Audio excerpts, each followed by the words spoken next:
Que Dieu nous bénisse. Que Dieu nous bénisse. Et donc, on va partager ce soir sur la notion de porter du fruit. Porter du fruit. Voilà, porter du fruit à la gloire de Dieu. Voilà. Donc, c'est de ça qu'on va parler ce soir. On va vraiment introduire. C'est pas juste la notion de porter du fruit, c'est pas juste un enseignement qui est diffusé comme ça au passage. C'est une culture. Porter du fruit, c'est plus qu'un enseignement, c'est une culture. Voilà. Donc, ce qu'on va faire, c'est vraiment de jeter les bases, de commencer véritablement à nous inculquer la culture de porter du fruit. Parce qu'il faut que nous portions du fruit, parce que c'est à nos fruits véritablement que nous serons reconnus et que nous serons effectivement choisis pour être choisis pour faire partie des élus qui vont hériter le royaume. C'est bon? Donc, on va lire déjà le verset qui paraît sur l'affiche là. Jean chapitre 15. Aurélia, tu peux nous faire la lecture? Jean 15, verset 16. Ce n'est pas vous qui m'avez choisi, mais moi, je vous ai choisi et je vous ai établi afin que vous alliez et que vous portiez du fruit et que votre fruit demeure afin que... Très bien. On va s'arrêter là. Tu peux nous relire la première partie là, de Jean chapitre 15, verset 16. Relis-nous bien la première partie. Ce n'est pas vous qui m'avez choisi, mais moi, je vous ai choisi et je vous ai établi. Attends. Donc, ici, c'est le Seigneur Jésus qui parle. On est d'accord? Et il dit que ce n'est pas nous qui l'avons choisi, mais c'est lui qui nous a choisis et qui nous a établis pour un but. Il nous a choisis pour un but. C'est bon? Et vas-y. Afin que vous alliez et que vous portiez du fruit et que votre fruit demeure. Il dit que vous alliez, afin que vous alliez, mais que vous alliez où? Qui peut nous répondre? Il dit, je vous ai choisi et je vous ai établi afin que vous alliez. Que vous alliez où? Qui peut rapidement essayer de nous aider? Non, pas Aurélia, quelqu'un d'autre.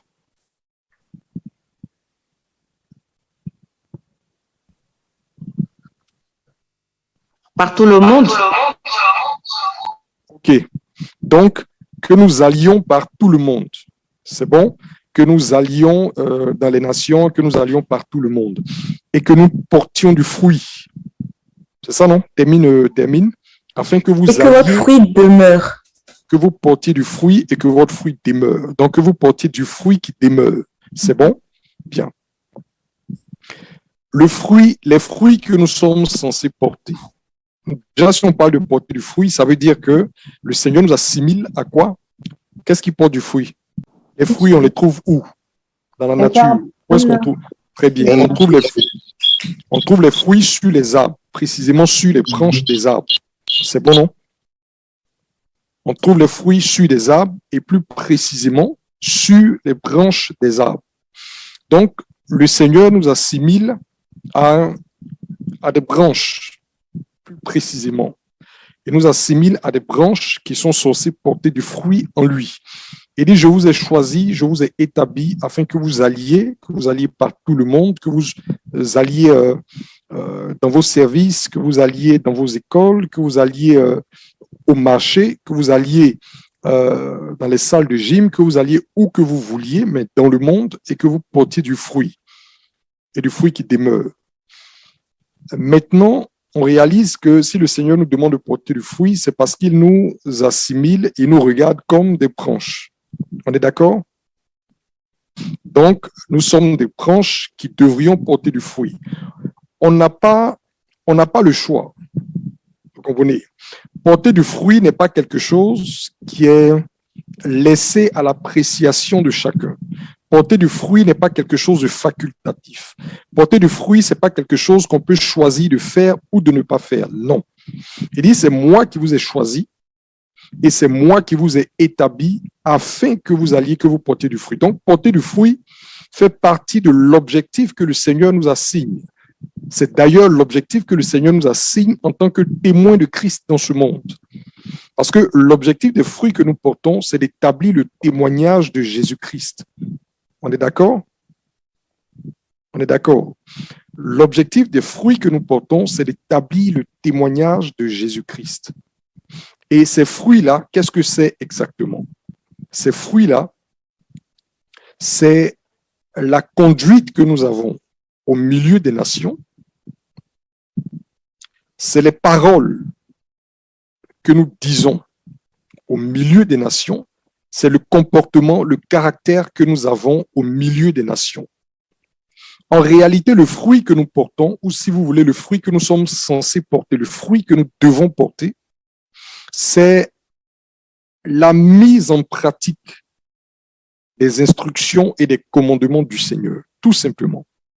Je répète, le fruit que nous sommes censés porter, le fruit que nous sommes en devoir de porter, consiste dans la mise en pratique des commandements et instructions que le Seigneur nous a laissés. On est d'accord? La mise en pratique des instructions et des commandements que le Seigneur nous a laissés. C'est en cela que consiste le fait de porter du fruit. Donc, la semence, c'est la parole de Dieu, et le fruit, c'est la mise en pratique de la parole. La parole est semée en nous pour un but. La parole ne nous est pas juste donnée pour nous véhiculer un savoir intellectuel. La parole nous est donnée et essentiellement dans la parole, les instructions et les commandements nous sont donnés afin que nous puissions ou que nous les mettions en pratique. Et cette mise en pratique consiste dans une conduite concrète qui est manifestée et qui est visible aux yeux des nations. Donc, nous portons du fruit en parole, nous portons du fruit en œuvre et nous portons du fruit par nos attitudes. On est d'accord? Je répète, nous portons du fruit en parole, nous portons du fruit en œuvre, donc par les actions que nous posons, et nous portons aussi du fruit par les attitudes que nous avons au milieu des gens. Parce que lorsqu'on parle d'aller par tout le monde, c'est pas forcément, ne voyez pas, quand on parle du monde, ne voyez pas forcément le fait de sillonner les nations. Non. Mais même quand tu te retrouves, par exemple, dans le quartier où tu résides, au milieu du voisinage qui est le tien, tu es en mission. Est-ce que vous voyez? L'école, l'établissement scolaire que tu fréquentes, l'entreprise où tu travailles, le village où tu te retrouves pour te reposer, voilà. Tout ça, c'est ce monde-là dont nous parlons. Et c'est ce monde-là vers lequel le Seigneur nous a envoyés. Et c'est au milieu de ce monde-là que nous sommes censés porter ce fruit qui n'est rien d'autre que la mise en pratique des instructions et des commandements du Seigneur. C'est bon? Jusque-là, tout le monde suit. Donc, quand le Seigneur nous demande de porter du fruit, quand il nous dit qu'il nous a choisis pour porter du fruit, c'est pas la peine de réfléchir de midi à 14 heures. C'est pas la peine de chercher des théories lointaines ou des philosophies pour établir des raisonnements. Non, les fruits, c'est tout simple. C'est aussi bien les paroles que nous proférons, les actes que nous posons et les attitudes que nous avons. Voilà. Donc, c'est des choses concrètes, c'est des choses pratiques, c'est des choses visibles. Vous savez que les fruits ne sont pas cachés. Les fruits des arbres, en tout cas, ne sont pas cachés. Est-ce que les fruits des arbres sont cachés? Les fruits des arbres ne sont pas cachés. C'est pourquoi personne ne peut prétendre porter du fruit qu'on ne voit pas. Les fruits sont visibles par nature. Personne, je répète, ne peut prétendre porter un fruit qu'on ne voit pas. Un fruit qu'on ne voit pas n'existe pas. On est d'accord? Un fruit qu'on ne voit pas n'existe pas. Dans la notion de porter du fruit, il n'y a rien de théorique. Tout est pratique, est visible, et manifeste. On est d'accord? Tout est manifeste. Quand la Bible, par exemple, nous parle du fruit de l'esprit, c'est des choses qui se démontrent. Ce sont des traits de conduite, ce sont des attitudes, c'est un caractère qui est manifesté et qu'on peut lire dans la vie de quelqu'un. que les gens du dehors peuvent lire dans nos vies, que le voisinage peut lire dans nos vies, que les gens qui interagissent avec nous tous les jours peuvent lire dans nos vies. Et c'est en portant ce fruit-là, nous sommes en train de rendre témoignage de Christ. Et ce n'est pas n'importe quel témoignage, mais un témoignage qui résulte de la mise en pratique de ces instructions. Parce que l'enseignement que je nous donne est selon la nature du Père. On est d'accord? L'enseignement que le Seigneur Jésus nous a donné, c'est un enseignement qui a pour objectif de nous révéler. C'est un enseignement qui présente la nature du Père. Et les instructions qui sont consignées dans cet enseignement-là, c'est des instructions qui visent en fait, à nous tailler à la ressemblance du Père. Autrement dit, chaque fois que nous mettons en pratique l'un quelconque des commandements, des instructions qui sont consignées dans l'enseignement du Seigneur Jésus, on est en train d'être sculpté à la ressemblance du Père parce qu'on manifeste un trait de la nature de Dieu. Vous savez qu'on ne voit pas Dieu. On ne voit pas Dieu, n'est-ce pas? Dieu nous est révélé au travers de sa parole. On est d'accord? Dieu nous est révélé au travers de sa parole. Les traits de la nature de Dieu nous sont révélés au travers de sa parole. Donc, chaque fois qu'on reçoit la parole, qu'on croit dans la parole, qu'on se nourrit de la parole et qu'on s'applique à agir dans notre conduite de tous les jours, selon les instructions qui sont consignées dans la parole, ce sont les traits de la nature de Dieu qu'on commence à adopter. Et plus on adopte les traits de la nature de Dieu, plus on grandit à la ressemblance de Dieu. Voici en fait la ressemblance de Dieu dans les questions. La ressemblance d'avec Dieu n'est pas physique. La ressemblance d'avec Dieu n'est pas intellectuelle. La ressemblance d'avec Dieu est dans la nature que nous avons. Voyez-vous, la ressemblance avec Dieu est dans notre nature, dans notre façon d'être, dans notre façon de faire, dans notre façon de parler. Vous comprenez? Donc, quand on s'attache aux instructions et aux commandements de la parole que le Seigneur nous a enseignés et qu'on s'applique à les mettre en pratique, on est en train de faire quoi? On est en train d'être comme ça, transfiguré de gloire en gloire à la ressemblance de Dieu. Parce qu'en réalité, les instructions qui nous sont laissées sont des traits de sa nature, qu'il nous suffit de mettre en pratique pour adopter de nouveaux traits de ressemblance avec le Père. Tout le monde suit jusque-là? Ça va? Donc, ce que le Seigneur Jésus attend de nous, c'est pas juste qu'on soit toujours présent aux réunions. C'est pas qu'on soit toujours présent, par exemple, à l'enseignement, qu'on soit toujours présent à la prédication. Il faut que nous soyons présents, mais la présence en elle-même n'est pas l'objectif final. L'objectif final, c'est que nous soyons présents pour recevoir quelque chose que nous allons nous trouver capables de mettre en pratique. Il n'y a que lorsque une parole est mise en pratique que nous manifestons la lumière qui est consignée dans cette parole. Parce que souvenez-vous qu'il a dit, au commencement était la parole, en elle était la vie et la vie était la lumière des hommes. On est d'accord? La vie est dans la parole, la lumière est dans la parole. La vie est dans la parole et la lumière est dans la... La vie est dans la parole et la lumière est dans la parole. Quand on parle de marcher dans la lumière, ce n'est pas une lumière qu'on va chercher quelque part. Cette lumière, elle est dans la parole. Quand on parle de la vie de Dieu en nous, cette vie est dans la parole. Il a dit, mes paroles sont esprit et vie. Et le Seigneur nous transmet cette vie-là par sa parole, qui est esprit et vie. La lumière est dans la parole.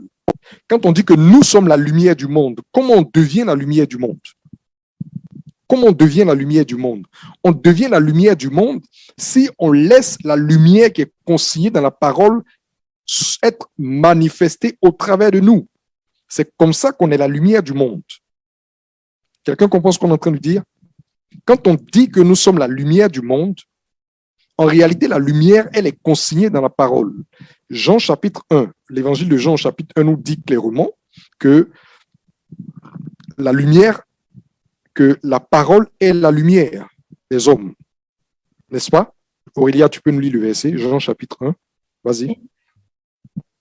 Au commencement était la parole, et la parole était avec Dieu, et la parole était Dieu. Oui. Elle était au commencement avec Dieu. Oui. Toutes choses ont été faites par elle. Oui. Rien de ce qui a été fait n'a été fait sans elle.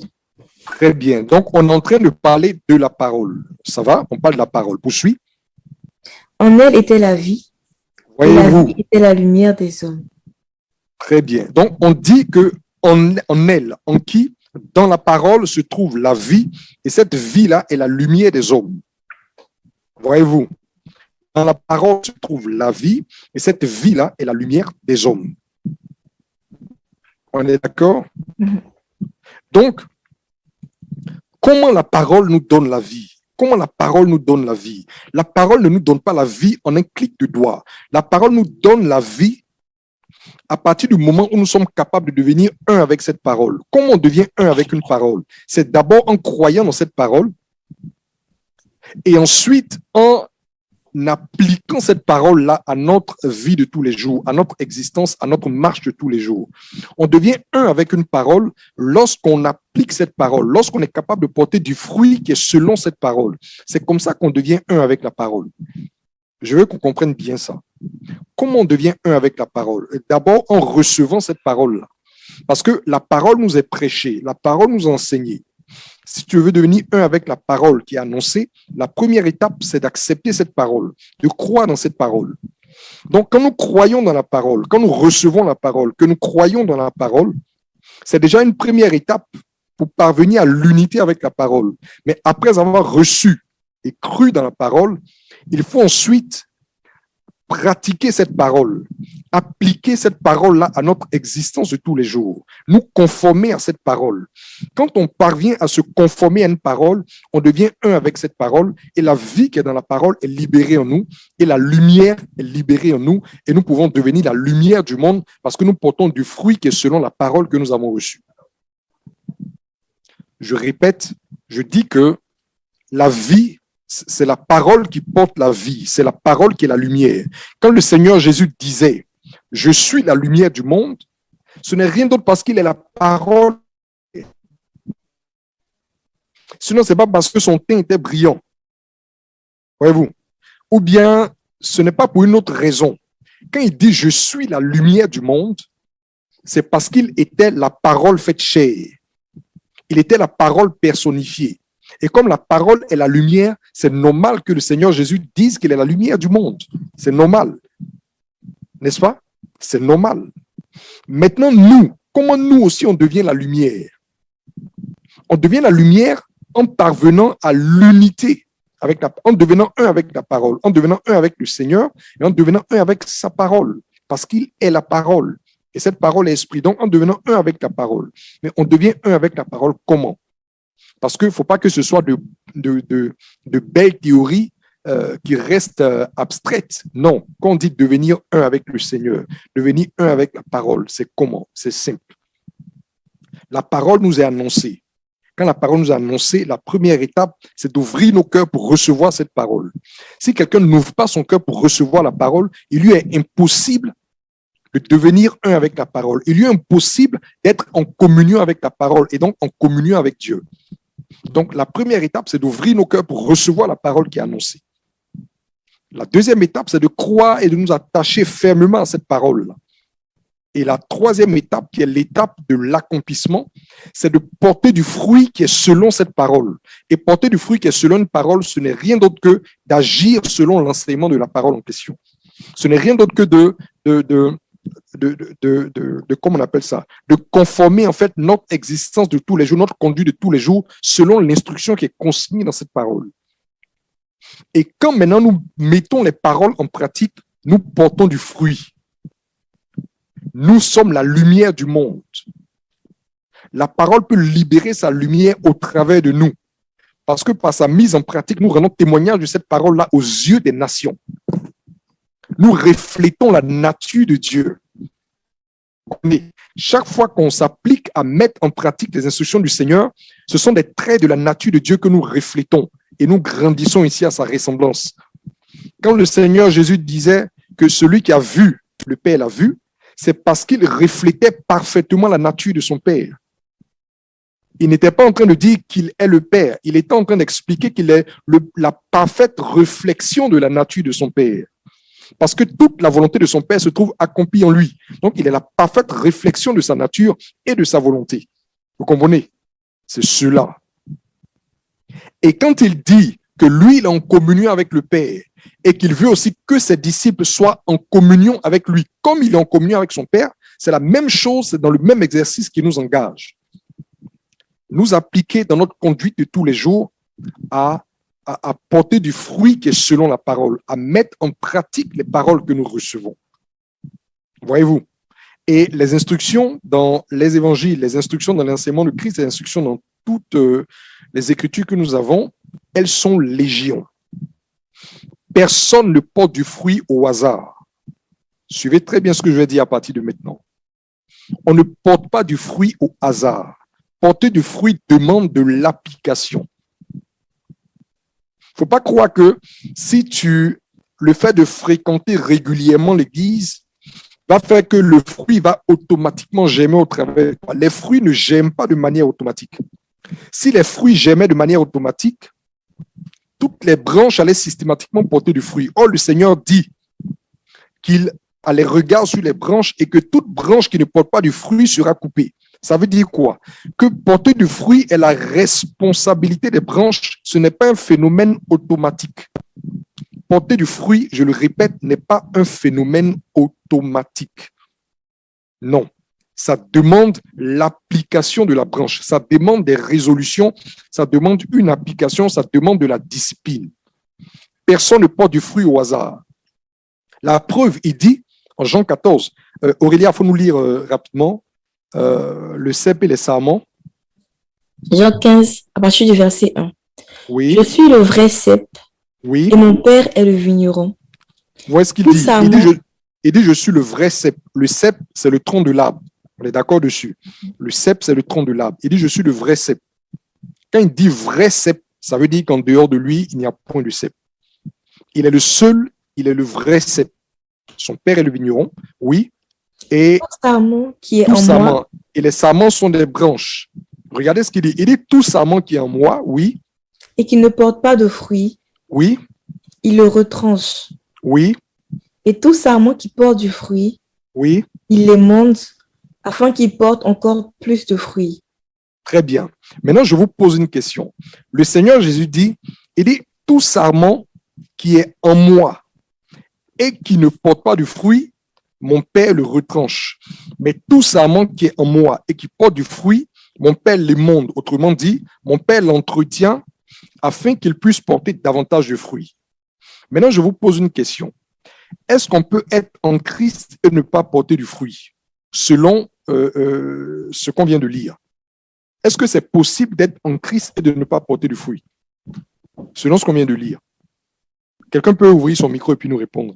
Je pense que, comme vous l'avez dit, nous pouvons porter des fruits et nous pouvons être en Christ sans porter des fruits, parce que vous avez dit tout à l'heure que ça demande vraiment de la discipline et de l'application. Donc, s'il n'y a pas de discipline, il n'y a pas d'application, on ne pourra malheureusement pas porter de fruits. D'accord. En fait, ce que tu viens de dire, c'est sur la base de ce que j'ai dit. Mais je vais nous ramener même je vais nous ramener sur un fondement scripturel. Je vais nous ramener simplement à l'écriture. Je nous ramène donc au discours du Seigneur Jésus. Dans Jean 15, 1, 2. Je répète, il dit, tout sarment qui est en moi et qui ne porte pas du fruit, mon Père le retranche. Ça veut dire quoi? Ça veut dire qu'on peut être en Christ et ne pas porter du fruit. On est d'accord? Est-ce qu'on est d'accord avec? Sur la base des Écritures, voilà. Donc, je veux que la réponse soit d'abord fondée sur ce verset-là, avant d'en venir, parce que moi aussi, c'est à partir de ce verset que j'ai tiré l'instruction que je donne. Donc, je veux nous ramener à ce verset-là pour qu'on soit d'accord sur le principe que on peut effectivement être en Christ. Donc, on ne parle pas des gens du dehors. On parle de gens qui sont en Christ. Mais il y a des gens qui sont en Christ et qui ne portent pas de fruits. Si des gens qui sont en Christ ne portent pas de fruits, est-ce que le problème est au niveau de Christ? Quelqu'un d'autre peut nous répondre? Non.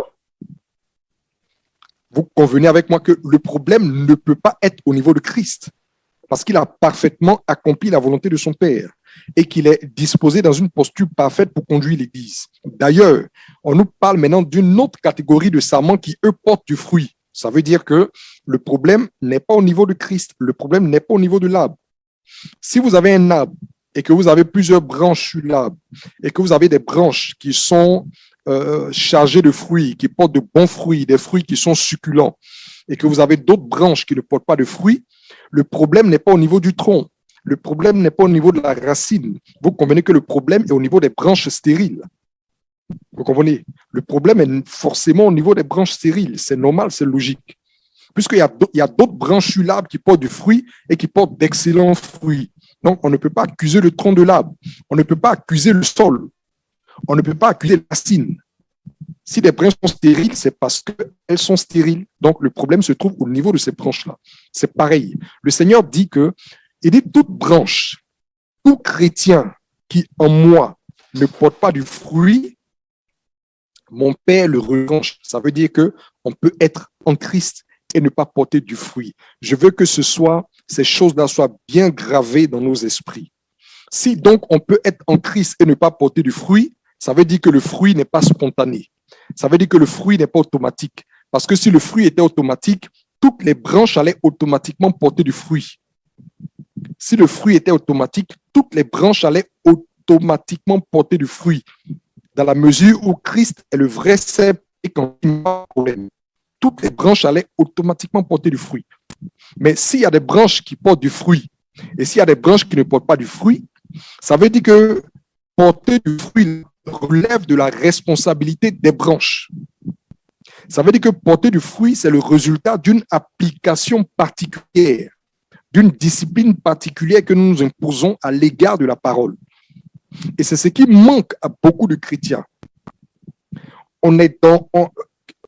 Très souvent, on n'est même pas conscient que le Seigneur attend de nous que nous portions du fruit. On croit que le fait de fréquenter sa maison le réjouit et le suffit. Non. Il ne nous a pas choisi simplement pour fréquenter sa maison. Il ne nous a pas choisi simplement pour être greffé à lui. Mais il nous a greffé à lui afin que nous portions du fruit qui est selon sa nature.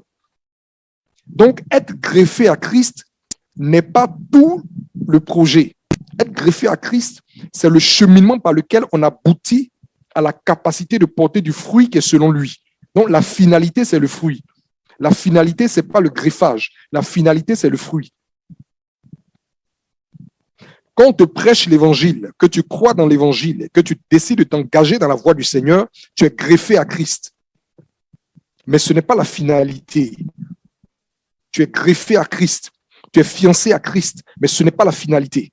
Après que tu aies été greffé, l'objectif de celui qui t'a greffé là, c'est que tu puisses porter du fruit qui est selon sa nature. Vous comprenez? Que tu puisses porter du fruit qui est selon sa nature.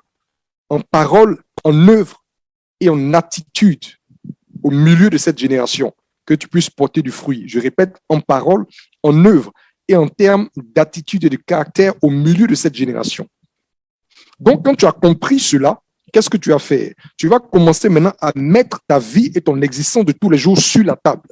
Et tu vas commencer maintenant à réfléchir à ta conduite. Tu vas commencer à réfléchir aux paroles que tu prononces. Tu vas commencer à réfléchir à ton caractère et à ton attitude. Tu vas réfléchir à cela. Tu vas comparer cela avec la parole. Tu vas sonder l'Écriture. Tu vas voir qu'est-ce que l'Écriture enseigne en termes de comportement. Comment l'Écriture dit que je dois me conduire? Qu'est-ce que l'Écriture dit que je dois poser comme acte? Qu'est-ce que l'Écriture dit que je dois prononcer comme parole? Quand tu as trouvé ces choses-là dans la parole, tu vas commencer maintenant, étape par étape, à t'appliquer à faire quoi? À manifester du fruit qui est selon l'instruction que tu découvres. Donc, vous comprenez que porter du fruit, c'est le résultat d'un exercice. C'est le résultat d'un exercice. Porter du fruit n'est jamais spontané. Beaucoup de gens stériles, beaucoup de branches sont stériles, mais n'ont même pas conscience de leur stérilité. Les gens croient que je fréquente l'église, je suis présent en réunion, j'écoute en boucle la prédication de la parole et donc je suis OK avec le Seigneur. Non, tu es en Christ, tu as été greffé en Christ, on n'en disconvient pas, le Seigneur ne le conteste pas, mais dit que tu es en lui, mais que tu ne portes pas de fruits. Parce qu'on ne voit pas la nature de Dieu s'exprimer dans ta conduite de tous les jours. On ne voit pas l'accomplissement concret, la pratique des choses que la parole dit que nous devons pratiquer. Parce que la parole, tous les enseignements du Seigneur Jésus ne sont pas... Quand vous lisez attentivement les enseignements du Seigneur, ce n'est pas de belles théories qu'il enseigne, c'est une façon de se conduire qu'il enseigne. C'est une façon de se tenir qu'il enseigne. C'est une façon d'être qu'il enseigne. Je vais vous donner un exemple. Le Seigneur nous dit, par exemple, dans les évangiles, il dit, par exemple, quand tu donnes un repas, je prends juste comme ça au pif un exemple. Il dit, lorsque tu donnes un repas, il ne faut pas inviter les gens qui peuvent te rendre l'appareil ou qui n'ont pas vraiment besoin de ta table, mais invite les gens qui sont démunis, les extropiés, etc. Et ces pauvres, ces nécessiteux, qu'ils mangent avec toi, qu'ils partagent ton repas. Et ton Dieu, par exemple, qui est dans le ciel, te le rendra à la résurrection des justes. Là, il parle de la récompense qui est derrière. Mais déjà, voici une instruction pratique que le Seigneur nous donne. Partage ton repas, par exemple, avec les nécessiteux, avec ceux qui ont faim, etc. Déjà, si on t'enseigne cette parole, ou si on te prêche cette parole, et que ton cœur est endurci à l'égard de cette parole, parce que tu estimes que les pauvres et les nécessiteux, c'est leur devoir d'aller travailler. Et si moi je donne un repas, ou bien si j'ai la nourriture chez moi, j'ai la latitude de choisir qui je veux inviter. Et si j'invite mes amis, je ne vois pas le problème. Donc, déjà, quelqu'un qui réagit comme ça a fermé son cœur à la parole. Il n'y a pas moyen pour lui de devenir un avec cette parole-là. Pas moyen. Donc, déjà, lui, il est disqualifié parce qu'il n'a pas reçu la parole. Son cœur est incrédule, il n'a pas reçu la parole. Maintenant, au nombre de tous ceux qui ont reçu la parole et qui ont conscience que telle est la volonté du Seigneur et que telle doit être leur conduite, on arrive maintenant à un autre tri. Il y a ceux qui, quoi qu'ils aient entendu cette parole, ne vont pas s'appliquer à la mettre en pratique. Et il y a une autre catégorie qui, ayant entendu cette parole-là, va la ruminer, se la répéter, jusqu'à s'appliquer pour la mettre concrètement en pratique. Le jour où tu commences à mettre la parole en pratique, tu deviens un avec cette parole. Et la vertu de Dieu qui est manifestée au travers de cette compassion témoignée aux pauvres là, commence à rayonner au travers de toi comme une lumière. Et les gens voient Dieu au travers de toi, sous cet aspect. Et le Seigneur aussi se reconnaît en toi sous cet aspect. Est-ce qu'on comprend? C'est un exemple que j'ai donné. On va aller lire ce que le Seigneur a dit ce que l'Éternel a dit à Josué. Josué 1 à partir du verset 8. Que ce livre de la loi ne s'éloigne point de ta bouche, médite-le jour et nuit, pour agir fidèlement selon tout ce qui est écrit. Car c'est alors que tu auras du succès dans tes entreprises. C'est alors que tu réussiras. D'accord. Reviens. Car c'est alors là, reviens, relis. Que ce livre de la loi ne s'éloigne point de ta bouche, médite le jour. D'accord, on marque une pause. Regardez. Il dit, le Seigneur dit trois choses. Il dit que ce livre de la loi, naturellement, le livre de la loi qui avait été transmis par Moïse. Donc, pour nous, globalement, on va dire la parole de Dieu. On est d'accord. Il dit que ce livre de la loi, ou alors que cette parole-là ne fasse pas quoi? S'éloigne point de ta bouche. Qu'est-ce qu'on fait avec la bouche? Je veux dire, quel est le rapport entre la bouche et la parole? Qu'est-ce que la bouche fait avec la parole? La lecture. Okay. Très bien.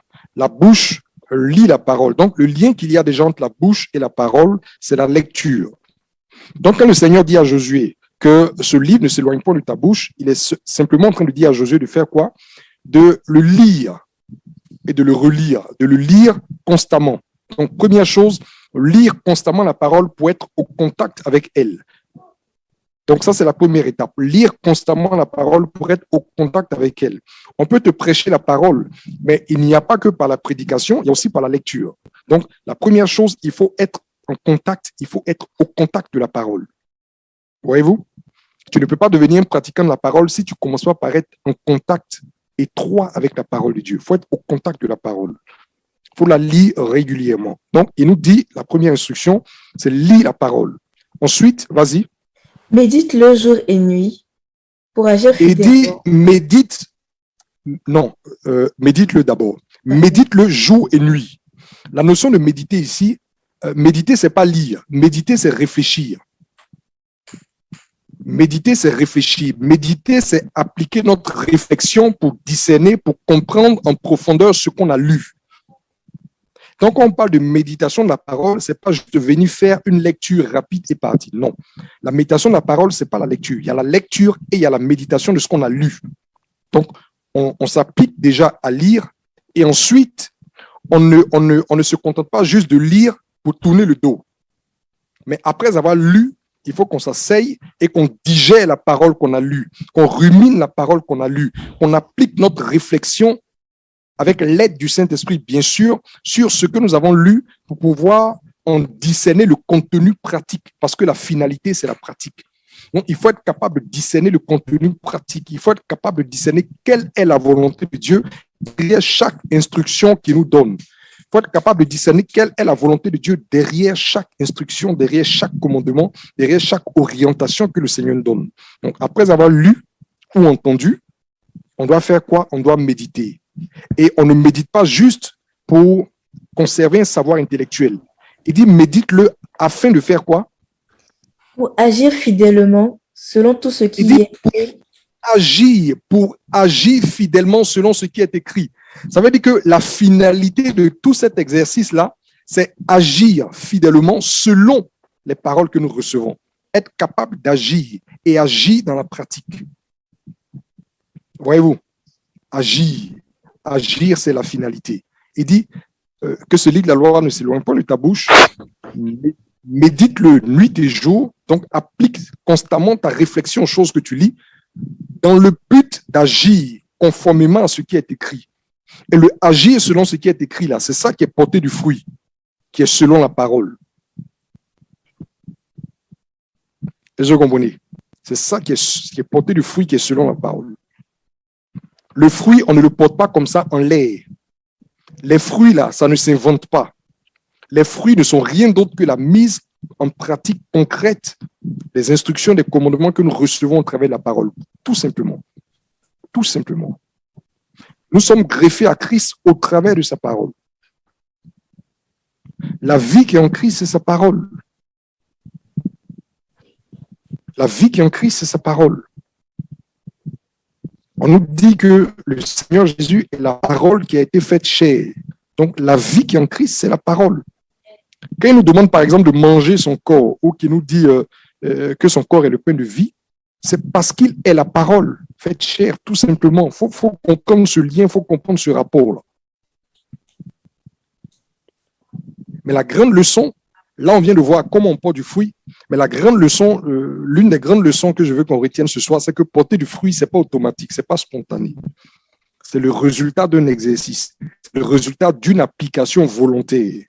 Je suis conscient de ce que le Seigneur m'a établi pour porter du fruit et je m'applique à porter du fruit.